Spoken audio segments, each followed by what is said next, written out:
"I believe," she began as they strode from the dining room, "the item I uncovered today is a sacred artifact from the Old Kingdom, 4th century before Christ.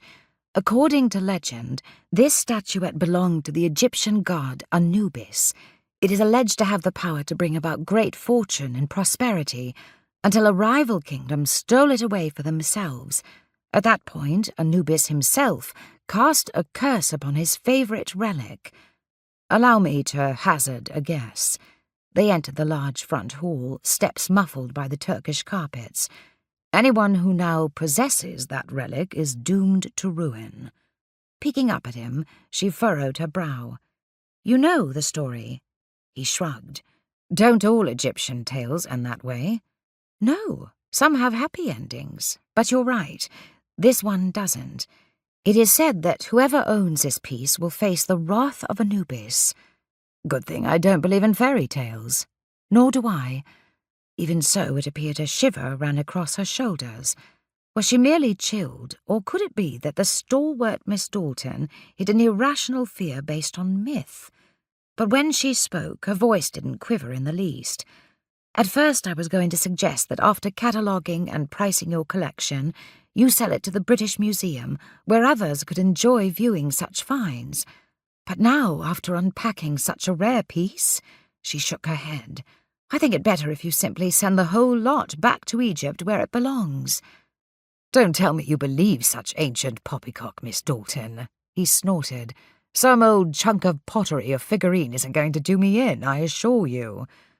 "What I believe, Mr. Dalton, is that your collection isn't of commonplace items that could have been sold to anyone along the ancient trade routes. These are one-of-a-kind pieces that are an integral part of Egyptian history. They belong in Cairo, not in England." They swung into the banquet hall, where the large wooden boxes lined the walls, only 3 of them with tops pried off thus far.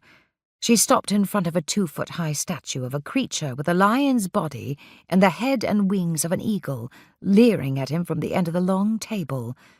"Behold, the famed golden griffin of Amentuk." He stooped over the relic, studying the familiar form from all angles, the hook-nosed beak, the slanted eyes, the powerful muscles and curved wings lifted to the heavens. He knew these things intimately, for he'd seen this creature time and time again. Clapping his hands together, he rubbed his palms back and forth. "What a find! I shall not sell this piece. It is too fortuitous."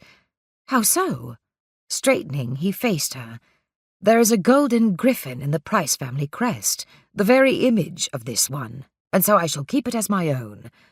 Her jaw tightened, her nostrils flaring slightly. "You cannot be serious." "Don't worry, Miss Dalton." He flashed her a grin.